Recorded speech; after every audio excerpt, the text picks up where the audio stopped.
welcome to Thehayteamtv. This morning is starting with the chickens that got to be completely moved to a completely different field because they've basically finished the patch that they're on. So that is starting our day. So I haven't actually shown a vid of it getting folded up and stuff, so today I will. And before I forget, if you haven't yet done so, please hit that subscribe, ring the bell, give a thumbs up, that'd be most appreciated. And if you really want it, even share the video.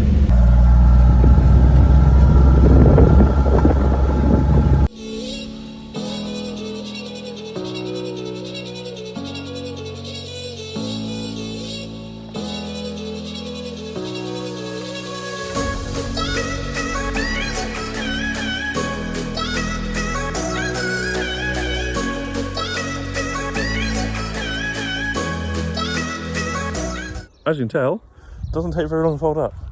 I'm just going to hitch it up and move it out of here to another field, and voila, it's done. And the boss is back, so I'm in all sorts of trouble already, and I've done it all wrong. So she's on the road, or not road, but she's on the move. Now, a few little things that I never did sort out is when she's folded up like this, the net sort of hangs in places, and I didn't actually sort out some like decent areas to sort of tie it up for quick moves. So we sort of just like hang it on like bits of metal that are about. Would the gate girl like to say hello? Gate girl says hello with a wave. Still shying camera.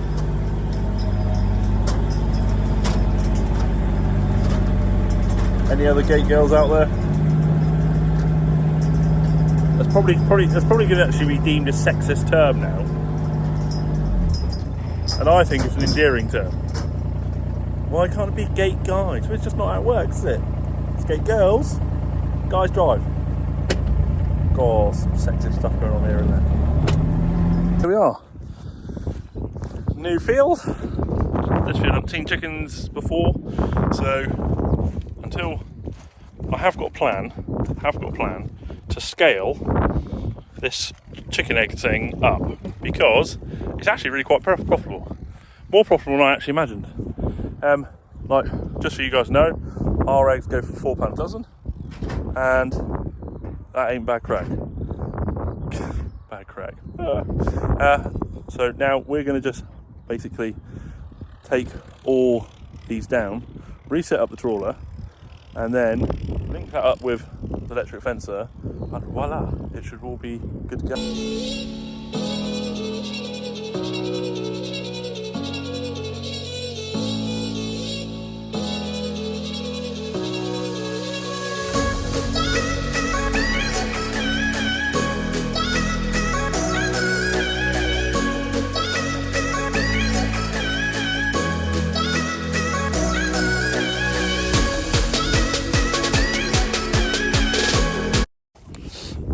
So it takes, I don't know, 15 minutes to unfold, fold up, set up, unset, sort of malarkey.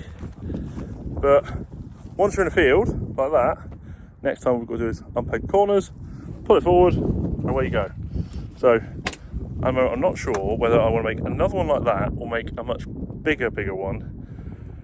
I'm pondering the idea in my head, but it's got to be fairly as easy as that, because that is real easy. And to being easy, they get to move every day. On top of the chickens moving paddocks this morning, or fields, whichever way you want to look at it, this lot I want to move too.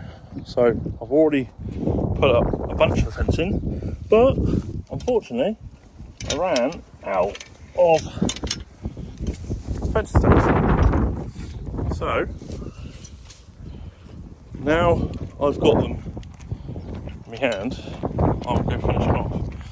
Also need to grab the energizer, which is there, because usually once they're trained they don't tend to bother challenging the fence.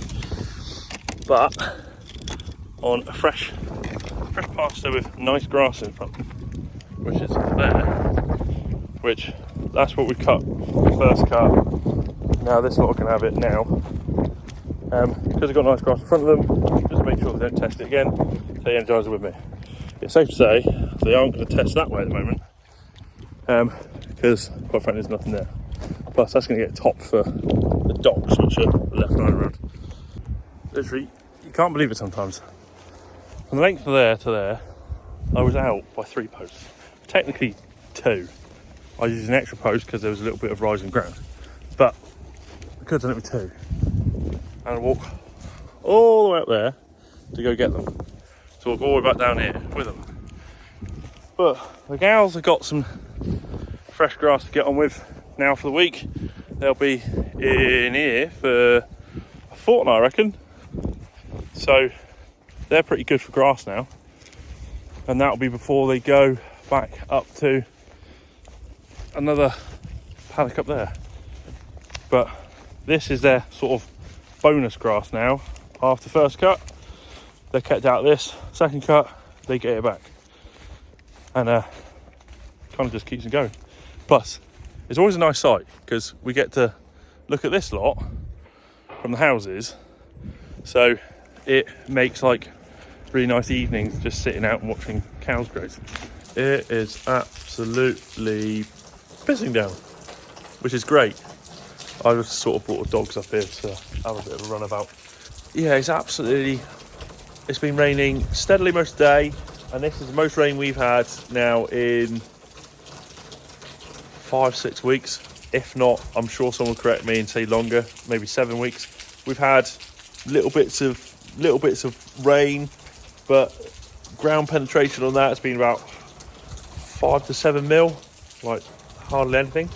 So I've just come up here, want to let the dogs have a run, and mostly to do a little core test, which I'll show you in a second, and sort of see how this water's getting in, and if it's getting down the roots. So I don't know if many of you do this. It's not something that is rocket science, but it just gives you a gauge of how well water is sinking down through. Now this bit of ground here is a bit hard. You take a core out, so the last bit I just grabbed, which should be on the end there. So that's pretty wet.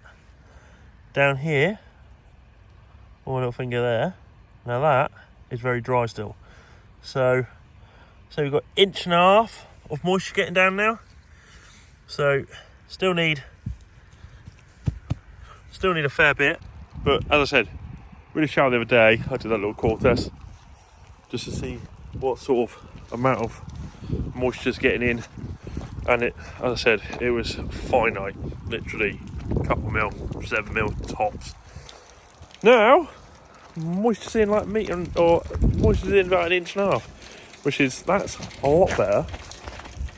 And hopefully, if it rains all night, that's going to get well in, and then we're supposed to have another heat wave coming, so moisture plus heat, that is just going to go boom, and then we're going to have a really good second cut, which is going to be absolutely staggeringly awesome compared to the last few years where we've had this very, very average, way below average second cut of just managing to cut bits everywhere, selecting like bits of fields, not cutting all of them because some bits are heavy and some bits are not. So that is a thumbs up. Bit of red. Oh, and a green.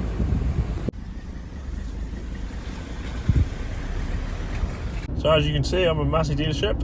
I'm here to pick up a part that basically you lot haven't been told about yet to fix our baler. You might be thinking what I've come up to pick up. I've come up to pick up a full knotter assembly. Everything on it, because ours is basically worn itself out. And when I get back in a bit, I'll show you like these plates. that I've lost a lot of the meat of that section there. Is gone.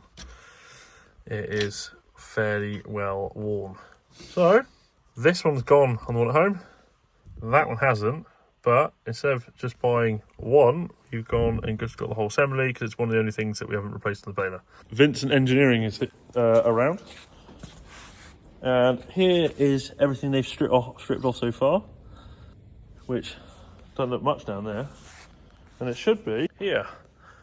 So, anyone's not familiar with a small baler, should be a knot system in here, especially on this baler.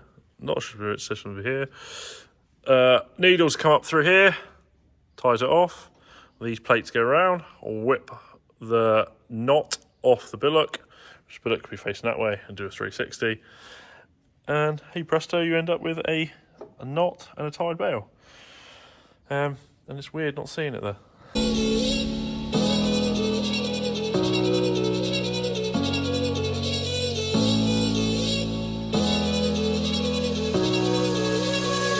So after a little bit of temperamental timing, we've got there, haven't we, Al? Oh, hi Justin. We have. We're there. We've got new knotters, brand new rack of knotters, and not a bent set of knotters, new bearings, and a full kit to be fitted right in. And then the timing up with the ram, with the well, actually, there wasn't too much to actually set up, really, was there? No, just a bit of temperamental timing. Packing ram, and the needles. Because with the timing, Anyone know anything about balers? To tie a knot, needles come up through here, as I said earlier on, and there is a safety pin over there which comes out, which basically that comes out in a timing point, so the ram doesn't go through and smash through the needles. So that took a little bit of time because we didn't actually have a manual with us to get it lined up. So it was a bit more like trial and error. It was, yeah. But it is all sorted now. So now we're going to get all run up. Jenny, basically, the story behind this little problem is this smashed pieces a day ago. We managed to get parts from France in a whole knot unit. Not just one piece, as I said earlier. And yeah, it is hopefully now, fingers crossed, a go, because out of all the products, we have completely run out of one. Okay, so we have been running. We actually have been running. We eventually sorted out the knotter. That little line over there and what was the other side of there, and where my finger is, that's better. That there, that's what we've done. Some lovely over here. Knotter wasn't quite as, how should we say, easy to set up as it should be. So the knot assembly should be pre-timed. It wasn't quite, but fortunately with all the knotter stuff that we've done in the past, we roughly knew what we were doing, apart from one bit. Alex Vincent Engineering, he was the piece of the puzzle, the last little bit, which there is a worm drive up there which you can move to help set the point of string contact go into the holding point before that gets caught by the billock, which then makes knot. If everyone's with me.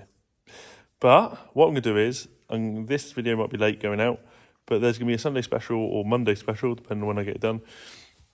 I'm going to go through a complete Hester knotter, Massey Ferguson knotter, with you guys and explain, just in case anyone is doing any small baling, of what to look out for if things aren't quite going right or wrong with it. Okay? Because the knot will be pretty much the same whether it'll be on a new honor baler or case baler, something like that. You know, it's a pretty standard knot to find around. So that's what I'm going to do on Sunday video, and I'm going to go through the whole thing with the new one and the old one, which I can show stuff on. Okay? So thank you guys for watching. It's been a bit of a slow week because obviously we've been broken down and just been delivering because it's the only thing we could do until the park got here. Okay. So thank you very much for watching. If you haven't just done so, please hit the subscribe. That'd be brilliant. Give us a thumbs up. That'd be most appreciated by us both at Thehayteamtv. Adam's been busy this week, so he hasn't really been on camera.